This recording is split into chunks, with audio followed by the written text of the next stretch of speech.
Subhanalladzi asra bi 'abdihi lailan.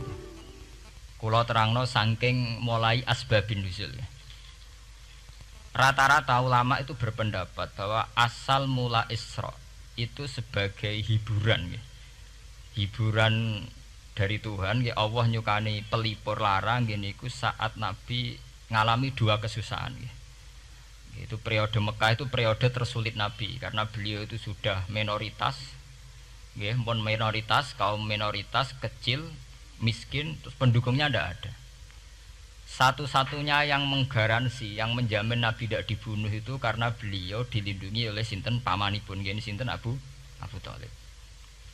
Dan termasuk lagi secara kasta sosial ekonomi beliau tinggi karena punya istri yang saudagar kaya. Gini ku Sayyidah Khadijah. Tapi ternyata orang yang selama ini benar-benar di belakang Nabi, baik secara materi maupun moral, sing entek-entekan berjuang, ternyata wafat. Khadijah Abu Thalib wafat. Terus dikenal tahun itu tahun Amul Husni, tahun kesusahan. Sudah gitu niki sing termasuk ilmiah. Sudah gitu secara ilmiah psikologis kejiwaan Nabi terguncang. Niki rungokno tenan niki ngaji. Terguncang itu karena secara mitos keyakinane tiyang Arab niku pun kadung kedikte embek keyakinan yang ditanamkan ulama-ulama Yahudi dan Nasrani. Nggih, kula baleni malih nggih.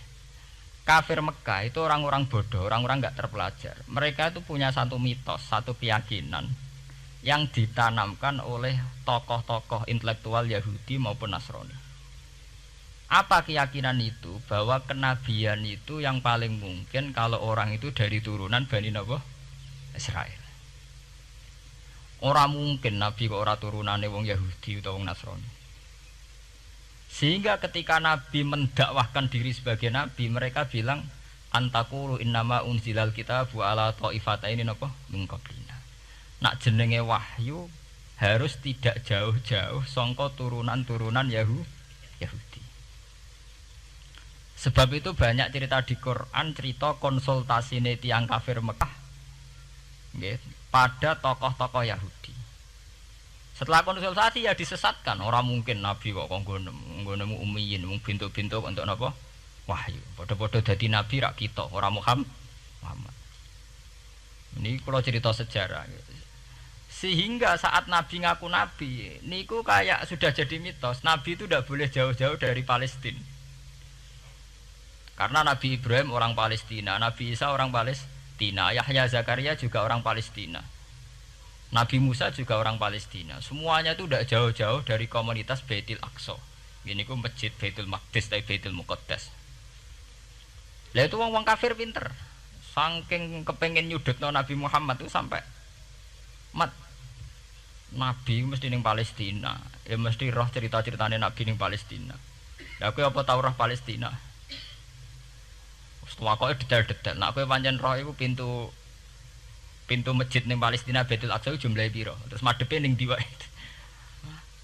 Jadi bahwa Nabi ngeklaim diri sebagai Nabi yang bisa membaca malakutas samawati, baca alam-alam gaib. Niku dites nek iso tenan saiki aku takok jumlahe pintu Baitul Maqdis piro. Niki peringatan kangge santri-santri bahwa semua nabi itu di luar dites fisik. Artinya zaman Nabi salat ning masjid kayak teletong unta terus disiksa Abu Jahal itu hanya ujian-ujian fisik. Tapi di luar itu sebetulnya Nabi juga mengalami ujian-ujian intelektual. Ya kayak cerita-cerita di hadis Sahih, Nabi itu sering didatangi orang Yahudi ditanya, "Mat, saya punya 5 pertanyaan. Yang tahu itu hanya Nabi. Kalau kamu bisa jawab ya Nabi, kalau tidak ya tidak Nabi." Termasuk takokane, apa pertama yang dimakan ahli jannah saat masuk surga? Takokane aneh-aneh. Terus kenapa anak itu kok kadang mirip bapaknya, mirip ibunya? So, takut aneh-aneh. Dan itu berlanjut terus sampai Nabi di periode Madinah. Nah sebab itu Nabi itu secara intelektual itu diasah Tuhan lewat proses Isra. Di mana Nabi saat itu secara fasih bisa menjawab jumlah pintu Masjid Aqsa sekian. Perilaku Nabi Musa begini. Wajahnya Nabi Musa begini, wajahnya Nabi Ibrahim begini. Sampai di hati-hati Sahih, Nabi bisa menjelaskan detail. Nabi Musa itu rambutnya kayak ini, wajahnya kayak ini, ada mutiwal. Itu detail sekali Nabi. Sebab itu di sini diterangkan oleh Imam Suyuti, peristiwa Isra adalah peristiwa di mana Nabi berjumpa para sinten Nabi. Itu asal usulnya kenapa? Karena sudah kayak menjadi mitos, Nabi itu tidak boleh jauh-jauh dari tradisi Yahudi, tradisi Palestina. Paham ben sampean roh asal usulnya. Tapi kemudian asal usul itu sebetulnya hanya sementara, hanya permainan politik. Sampai bener sejarah, permainan politik, manipulasi politik. Sebetulnya Nabi itu ya tidak jauh-jauh dari beliau adalah keturunan Israel. Israel itu bukan menunjuk sebuah negara loh, sampai pun salah paham. Israel dalam bahasa Quran itu menunjuk auladi Yakub. Israel menjadi negara kan baru kemarin setelah diberi kemerdekaan Inggris, paham ya? Israel sebagai negara kan baru apa? Kemarin. Sehingga istilah Israel di Quran maupun di hadis adalah menunjuk auladi Yakub. So intinya di antara anak Nabi Yakub ana jenenge Yahuda. Yahuda di turunan-turunan niku Bani Yahuda niku diarani Bani napa? Israel. Ternyata setelah dirunut Nabi Muhammad itu tidak beda jauh dengan keluarga Israel. Karena Nabi adalah turunannya Nabi sinten Ibrahim. Okay. Nabi Ibrahim niku gada putra kalih sing gada turunan gini ku Ishak kalian Ismail. Ismail kalian Nabi Ibrahim disalap teng Mekah. Gini ku sing disebut Quran inni askantu min dzurriyyati biwatin ghairi dzi sar'in inda baitikal muharram. Terus saking Nabi Ismail nurun-nurun ngantos Sayyid Adnan. Ya, mulane nak teng berjanji disebut wa adnanu bila roy bin intadzabil ulumin nasabiyya ila dzabihi Ismail nisbatuhu wa muntama. Secara teori ilmu nasab Sayyid Adnan jelas-jelas wa adnanu bila roy bin intadzabil ulumin nasabiyya ila dzabihi Ismail nisbatuhu wa muntama. Tapi yang menjadi masalah, yaitu tadi saya sudah bilang, seakan-akan Nabi Muhammad itu orang yang benar-benar berbeda dari dinasti itu, dari keturunan itu. Karena orang Yahudi, orang kafir Mekah di kepentingan menggagalkan kenabian Muhammad, sehingga dilecehno Muhammad bin Abi Kabsah. Oh Muhammad sing cilik di rumah tukang angan wedhus. Jadi, gue nak seneng kiai kan. Inna akramakum indawi atqakum. Cek ben Karlan, cek Karmin pokoknya takwa ya kiai. Itu enak lagi gedeng kiai iku kan. Anake Karlan kok kakean tingkah. Lah dhisik wong Mekah ya ngoten niku. Dadi nak muni Muhammad bin Abdullah bin Abdul Muthalib cek terhormat. Mereka adalah orang-orang bangsawan di seputarku Quraisy. Nabi itu kastane Quraisy. Jadi kalau Muhammad bin Abdullah bin Abdul Muthalib cek ketok terhormat. Wong kafir pinter nang istilahna ora Muhammad bin Abdullah. Muhammad bin Abi Kabsah, mergo cilike Nabi tau dirumat, cara kene ya Karlan ning penjara desa. Mulane Nabi tau angon wedhus, mergo tau de bapak angkat sing tukang napa? Wedhus. Lah wong Mekah pinter, dididik wong Yahudi. Kuwi nek istilahna aja Muhammad bin Abdullah bin Abdul Muthalib, iku cek kekerenan, terlalu napa? Keren. Jadi Muhammad bin Ibnu Abi Kabsah. Di wong nak seneng Pak Harto kan Soeharto jenderal besar. Nek sing gedeng wong kemusuk kan repot. Terus nyebut desa asli ini asal nak seneng bupati ya jadi bupati orang nomor 1 di Bojonegoro nak gedeng golekno asal usule sing ngoten mun sunatullah mulai riyen sampai kiamat ya sunatullah lihati kot kelas napa mengkobel walanta jadi sunnatil lain napa tabdila ya akan begitu. Nah sehingga peristiwa Isra itu satu peristiwa rohani ya. Selain peristiwa rohani nanti akan diwajibkan sholat, juga ada peristiwa intelektual, ada pengajaran intelektual bahwa semua nabi itu harus punya tradisi yang sama, punya karakter yang sama. Sehingga nabi dalam proses Isra itu dipertemukan dengan Nabi Ibrahim, Nabi Musa, nabi-nabi yang lain. Dan diskusi di situ juga ada diskusi-diskusi. Paham ya? Niki penting ya, penting kalau terangaken karena kalau tanpa tradisi yang berkelanjutan ya, sing disebut tenggene thariqah jenenge as-sanad al-mu'tabar, sanad sing mu'tabar utawi nak tenggene pondok-pondok kitab disebut sanad sing muttasil. Ini nanti semua tradisi kenabian akan melenceng. Kalau melenceng itu ngeri. Karena setiap orang ya, mesti gada subjektivitas sendiri, punya versinya sendiri. Sehingga semua nabi harus model istilah politik itu punya platform yang sama, punya karakter yang sama, punya model yang apa? Sama. Nah, sebab itu secara intelektual Nabi Muhammad itu dikenalkan oleh karakter para nabi-nabi dulu. Ya detail. Satu Quran 30 juz. Andai kan sampai hafal Quran. Sampai ngurunut sejarahnya coba. Kita ini kan kadung dibentuk. Artinya kita ini ya alhamdulillah sudah kadung kebentuk, tahu sejarah para nabi. Tapi asal usulnya kita tahu lewat kitab yang namanya Al-Qur'an.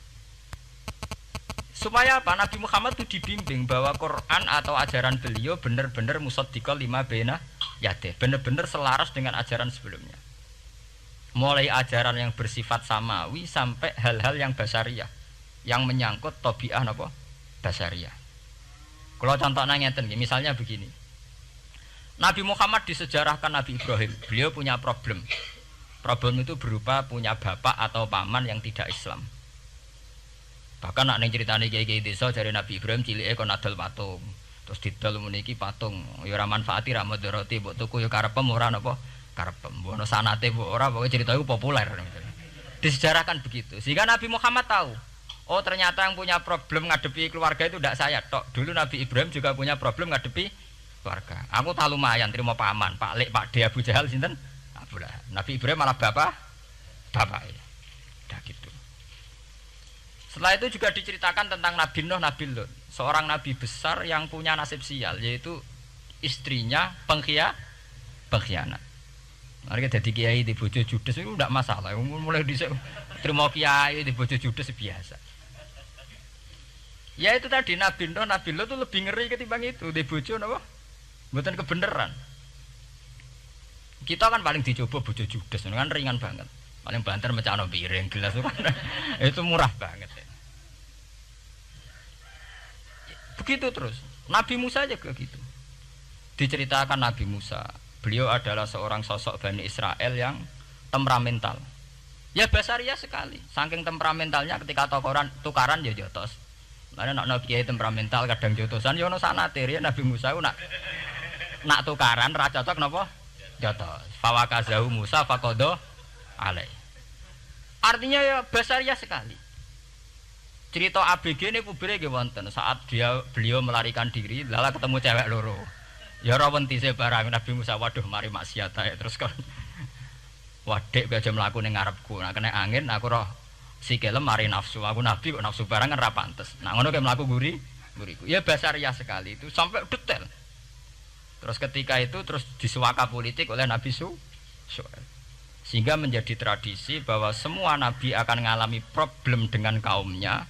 Kemudian disuaka politik oleh komunitas yang berbeda, yaitu komunitas Syuaib itu di luar pemerintahan Fir'aun.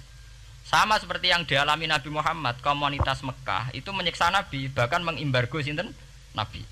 Semua aliran dana, aliran ekonomi, akses dana, akses makanan itu ditutup di Mekah. Sehingga Nabi sampai dahar dedaunan, fisik bil jibali napa Mekah. Tapi beliau diselamatkan oleh sahabat Ansor yang terpisah dari komunitas Ahlu Mekah. Itu mirip ceritanya Nabi Musa yang diselamatkan Nabi Syuaib yang terpisah total dari komunitas Fir'aun. Ini penting kalau ulang temriki sehingga karakter-karakter kenabian itu tidak rubah. Karakternya sama. Sehingga setelah kita mengenali karakter para nabi, kita mudah sekali mengenali nabi palsu. Paham ya? Mengenai kalau nabi palsu paling seneng musodek, ketara palsune.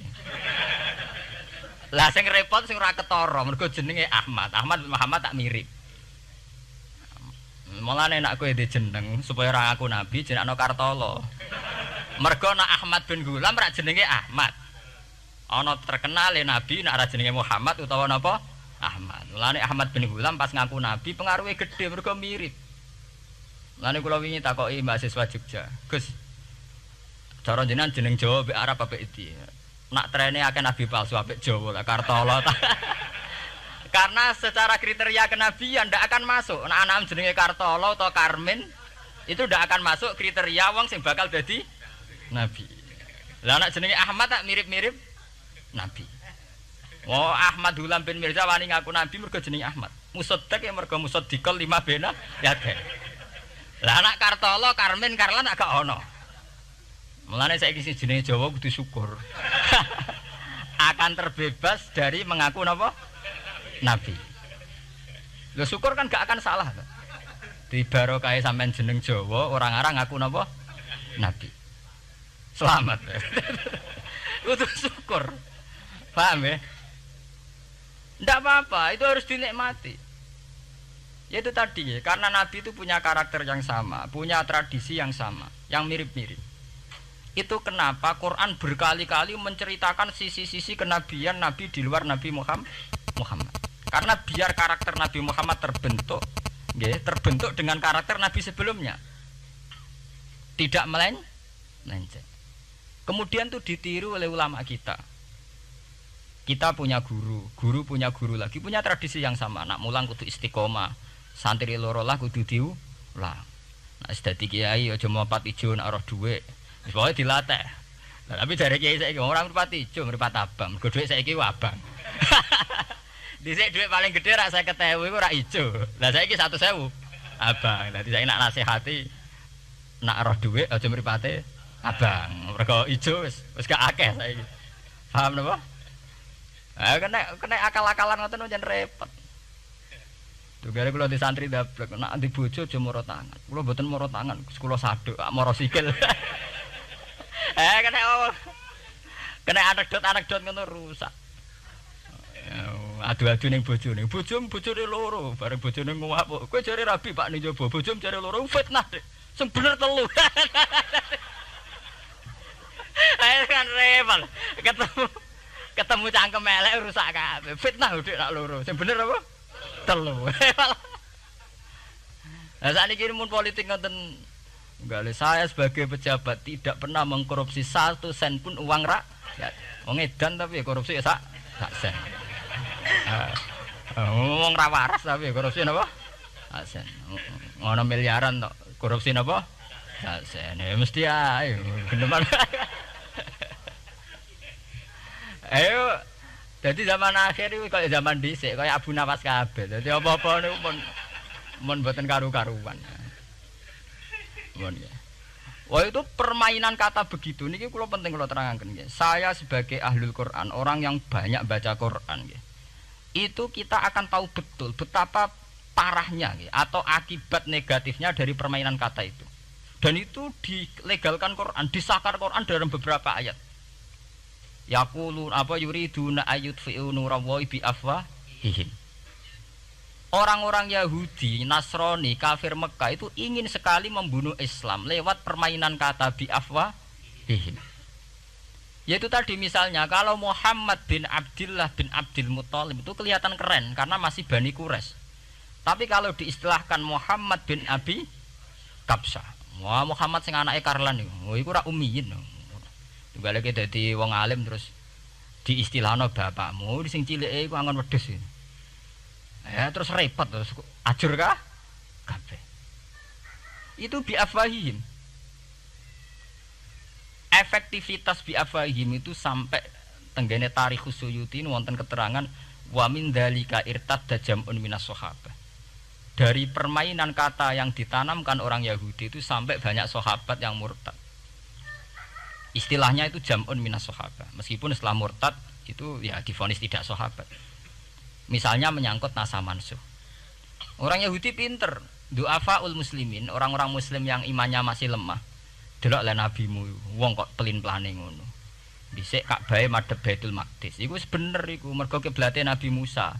Nabi-nabi dhisik kiblate Baitul Maqdis. Nah, saiki gara-gara dekne kangen keluargane pancen dekne cah Mekah, saiki kangen Mekah. Terus kon manggon omahe buyut-buyute. Dadi saiki kiblat diadepno omahe buyute. Kangen-kangene dhewe tunggu urusan kiblat jare. Jadi pas Nabi itu masih di Medina. 16 bulan Nabi salate madhep Baitul Maqdis. Suatu saat tok wahyu falan walliyana kiblatan tarduha. Fawalli wajhaka satral Masjidil Haram. Sakniki kan madhep teng Mekah. Sajane iki normal saja. Artinya normal ya normal. Tapi orang Yahudi memanipulasi bahwa itu fakta bahwa Muhammad itu memimpin agama dengan cara tradisinya sendiri. Mergo dekne kangen keluargane ra iso mulih terus salat madhep daerahe dhewe nggo pelipur lar. Ya jare sahabat sing do hafal muslimin diangen-angen ya iya. Nah niki kula peringatan teng santri-santri ya. Sebab itu kalau sampean jadi kiai itu santri harus punya wawasan intelektual yang luas. Semenjak itu Quran mewahyukan secara nalar sejarah.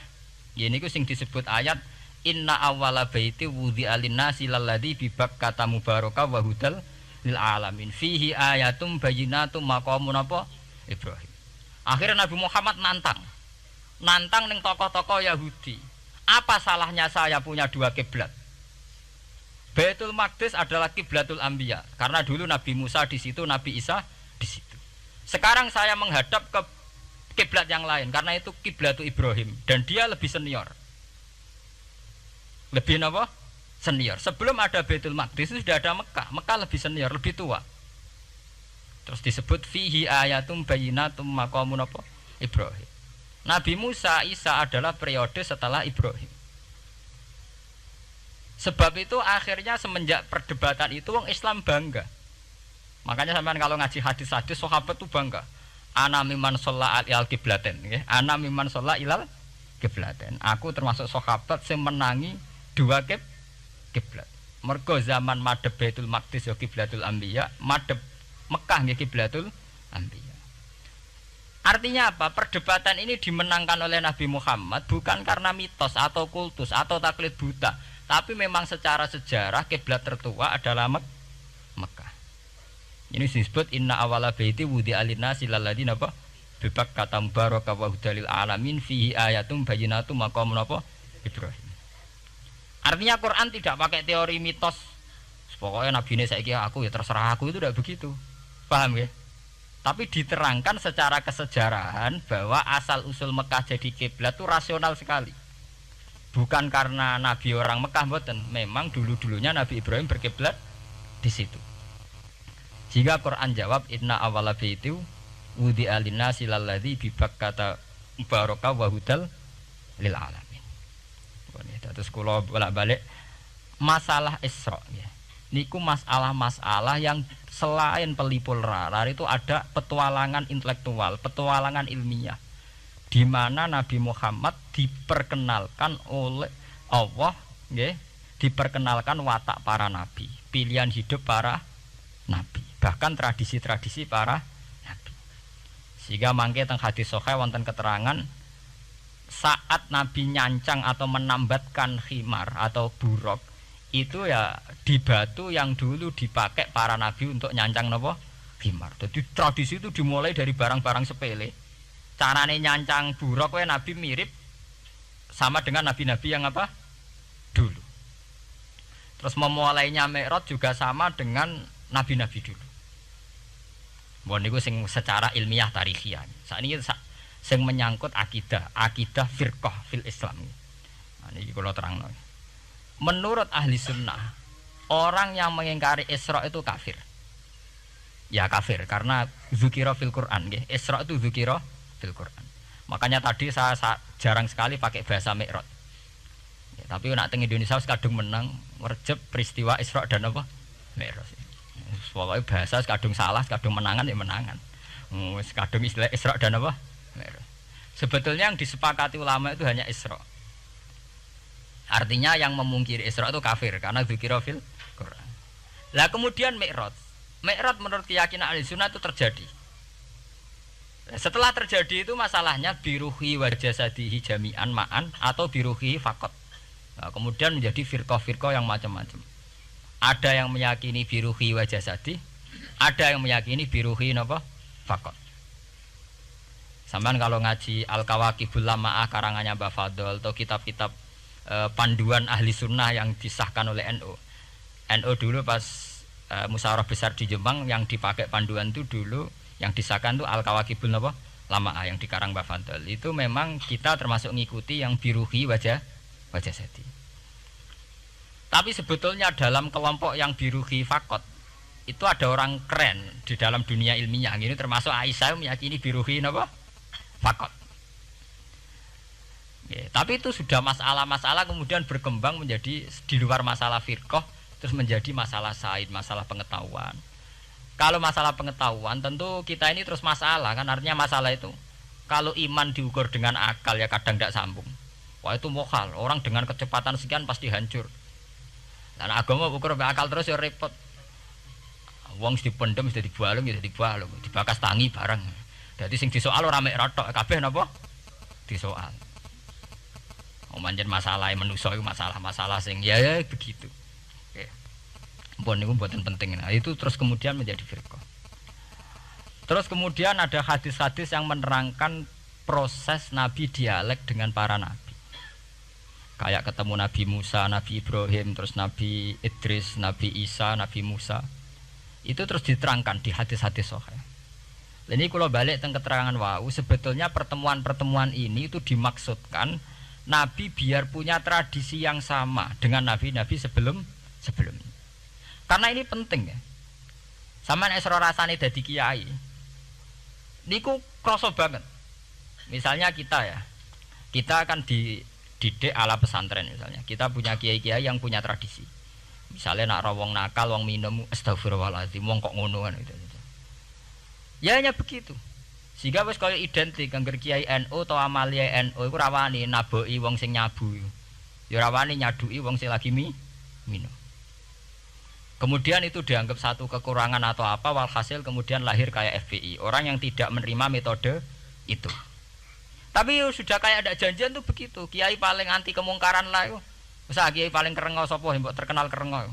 Mereka tidak punya catatan repot bahwa mereka pernah jotosi wong minum. Masih sing sering jotosi santri lah itu tetep ora tahu terkenal jotosi napa?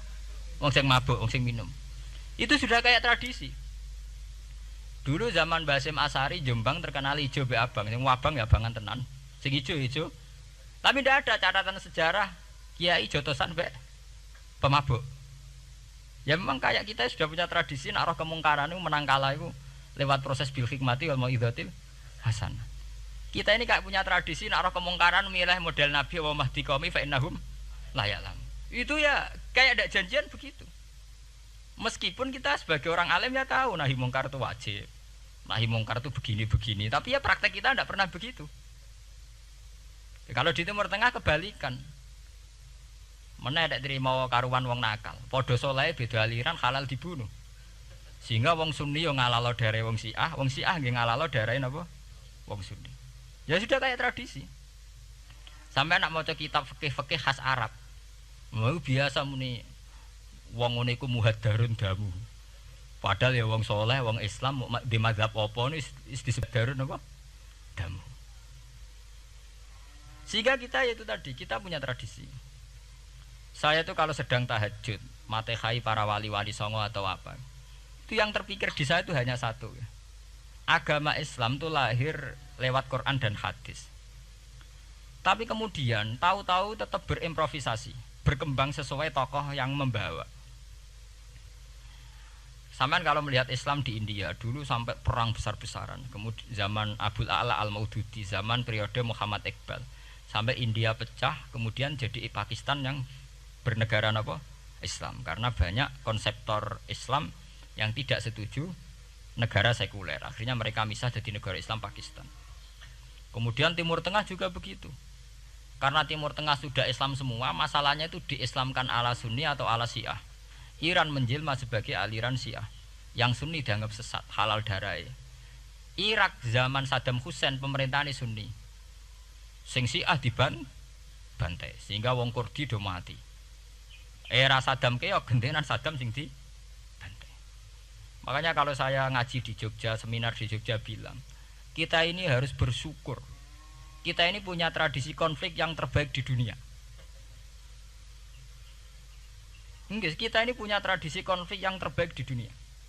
Sampai nak Isra Ikhwanil Muslimin teng Mesir, Badan Intelijen Nasional atau Badan Stabilitas Nasional, Bakor Setanas atau itu harus terima kasih sama tradisi tokoh-tokoh Islam di Indonesia.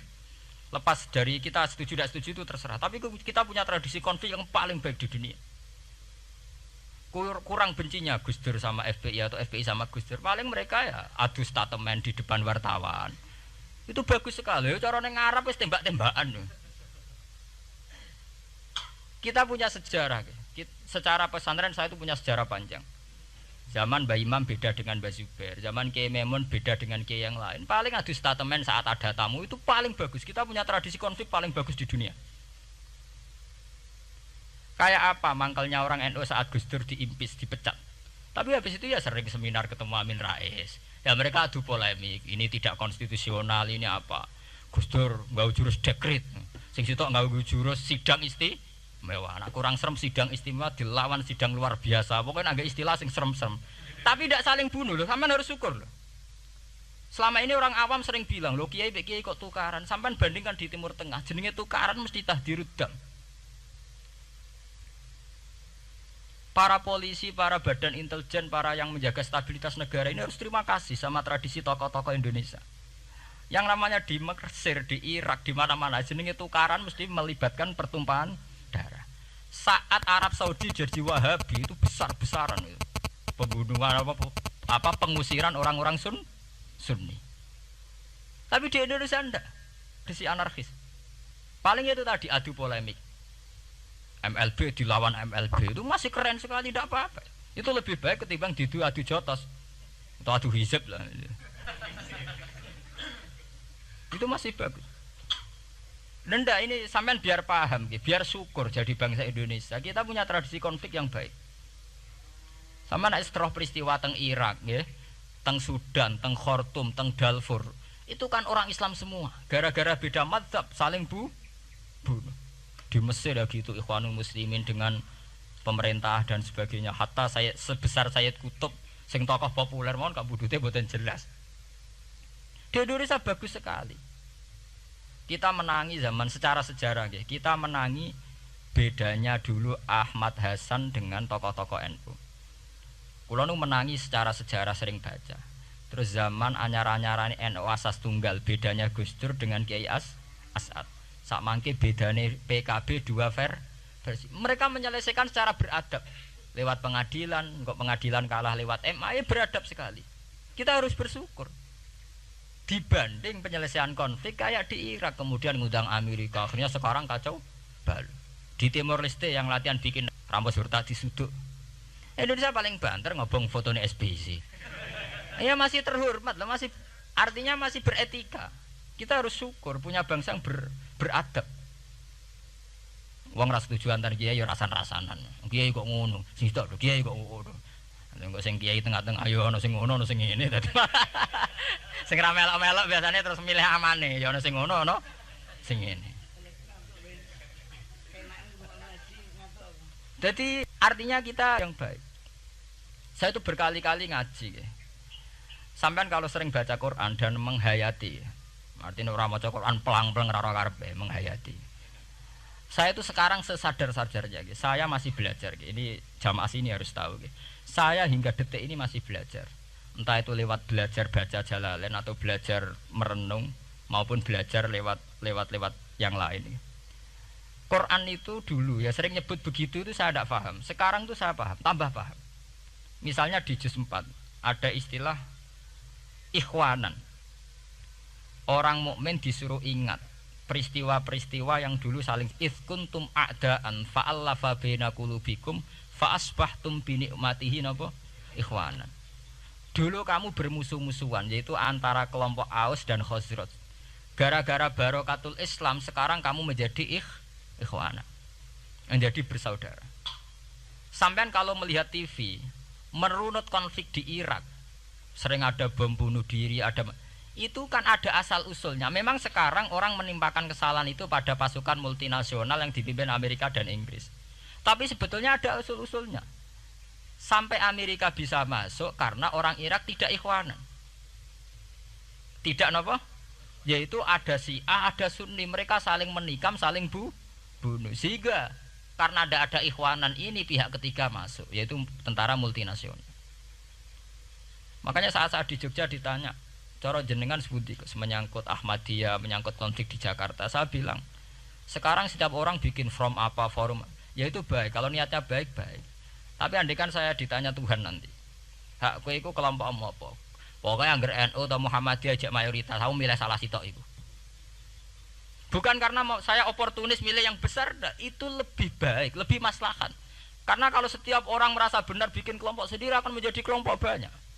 Dan saat menjadi kelompok banyak, tentu konfliknya lebih tidak terpola. Tidak apa? Terpola. Umpama Hasim tukaran mbek Den Samsudin itu terpola.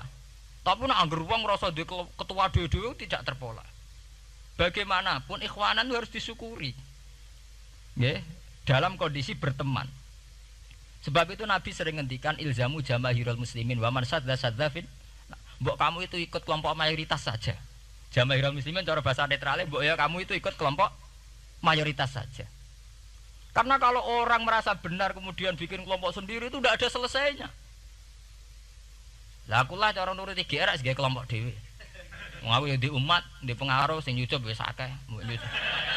Tapi kalau semua orang merasa begitu kan repot. Mursid di kelompok dhewe, tukang toreko di kelompok dhewe, tukang ngaji di kelompok dhewe. Model kitab pirang-pirang sesuk ana jamaah Jalalain, jamaah Muin, jamaah Fathul Wahhab. Nek sing iso ngaji jamaah tahlil, jamaah istighosah. Ora ana bar itu. Saya tuh kalau ditanya di Jogja, meskipun saya kritis, artinya kritis itu mungkin terhadap satu fenomena kita tidak setuju atau Muhammadiyah dalam banyak hal atau satu dua hal. Itu tidak menjadi alasan kita untuk tidak mengikuti mainstream. Karena kalau mainstream ini dilanggar, itu kita tidak akan ikhwanan. Dan akibat negatif dari tidak ikhwanan adalah kayak kasus Irak. Iran itu kenapa tidak mudah diserang Amerika padahal punya nuklir? Karena mereka seragam Syiah semua. Itu lebih gampang, lebih susah. Lawan itu apa? Susah. Arab Saudi juga mudah diadu karena karuan seragam Wahabi semua. Kita tidak bicara itu ya akidah. Mungkin kamu bisa debat Wahabi itu benar apa enggak. Tapi karena relatif aman, nggak diacak. Indonesia juga gitu. Kenapa tidak banyak konflik? Karena orang itu Islamnya kalau udah NU ya Muhammadiyah. Buat cocok cocok, boleh milih. Itu lebih mudah. Ketimbang ada faksi-faksi baru, kemudian stabilitas menjadi tambah kacau. Lalu kalau niku saya loh ya, saya pribadi menghimbau. Melihat ayat itu dihitung Tuhan sampai Allah ngendikan apa if kuntum a'daan fa'allafa baina qulubikum fa asbahtum bi ni'matihi napa. Kekuatan sebuah negara itu bukan karena senjatanya canggih, tapi karena rakyatnya